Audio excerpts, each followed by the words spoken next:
Nous sommes la moyenne des personnes que nous fréquentons.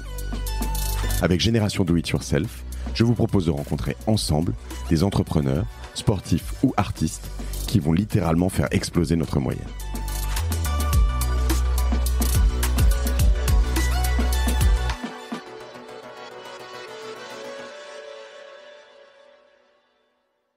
Aujourd'hui, tu as des gens qui viennent vers l'entrepreneuriat parce qu'ils ont entendu qu'il y avait certains qui avaient fait du blé. Ils auraient pu aller sur Instagram, mais en fait, ils sont allés sur l'entrepreneuriat. C'est un peu ça l'idée. Ouais, ou ils auraient pu aller bosser pour une boîte du CAC ou aller machin. Ouais. Ils auraient fait, normalement, tu vois, en général, je te fais le portrait robot, c'est des HEC, ESSEC.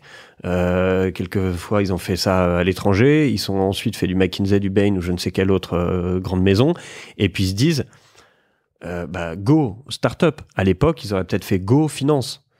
Et donc, ils arrivent là-dedans et ils sont hyper rationnels. Oui, c'est vrai. Ils sont hyper rationnels. Ils sont hyper rationnels, ils sont hyper forts, ils sont cadrés, etc. Ceux-là, il y en a qui le font, alors, parce qu'ils cherchent du piment aussi dans leur vie, quand même. Ouais. Et j'en ai vu beaucoup. Et puis ils enlèvent le piment au fur et à mesure.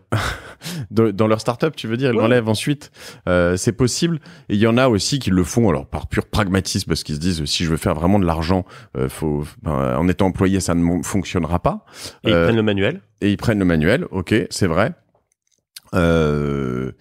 Mais après, il y a aussi des gens, je dirais, qui le font juste parce que c'est cool.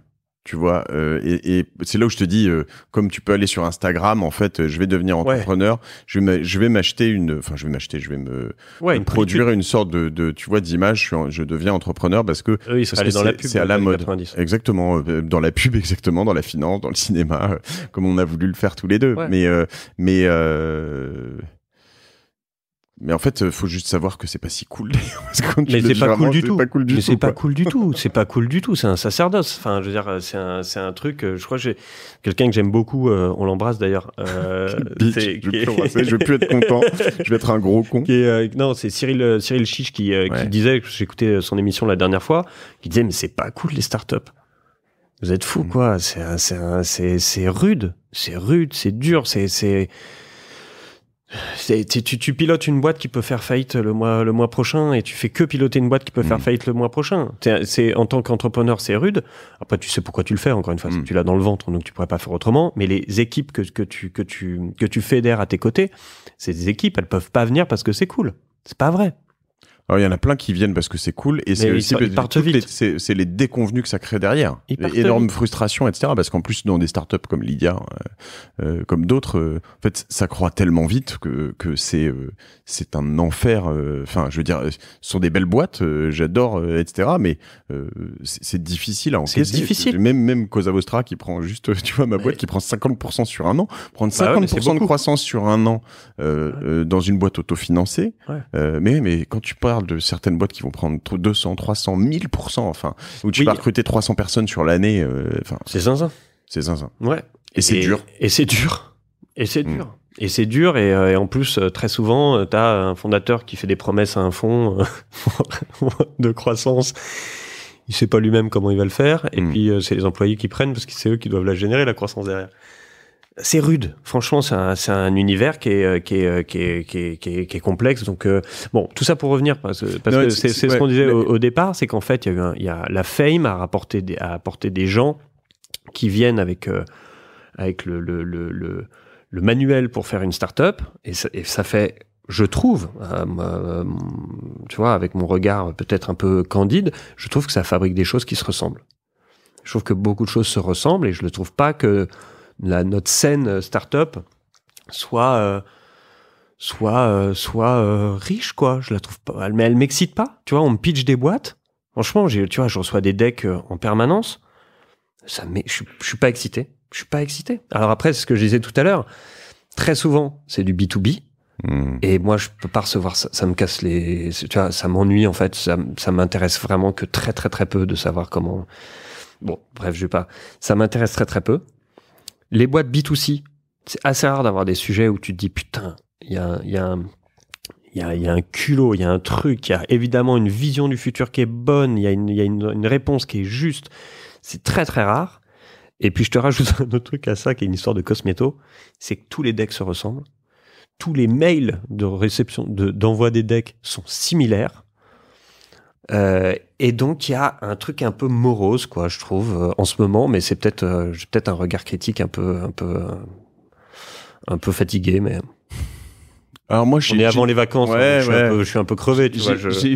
J'ai une approche différente quand même. Moi, je suis peut-être plus, non, restant dans le game, pas tant que ça. Je reçois des decks, moi, je suis excité en permanence. Ah ouais. J'ai envie de mettre de l'argent partout et puis je peux pas parce que j'en ai pas suffisamment pour en mettre partout. Oh, moi, j'en mets très peu. Mais je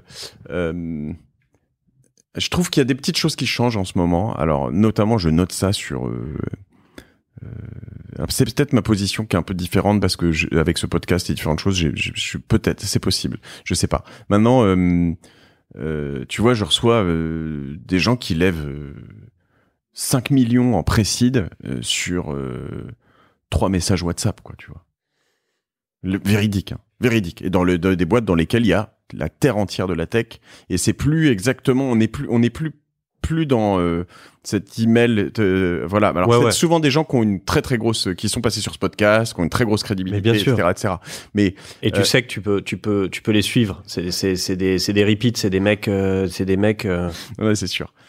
Mais donc je vois il y a des changements, oui, mais ça veut dire une certaine maturité, mais dont tu fais partie. Je veux dire cette maturité de te dire j'ai gagné là-dessus sur Kiss, un truc que tu vois que j'avais pas avant parce que j'avais pas de diplôme, j'étais pas visible, etc. Et puis maintenant c'est ça ton diplôme, c'est Kiss quoi.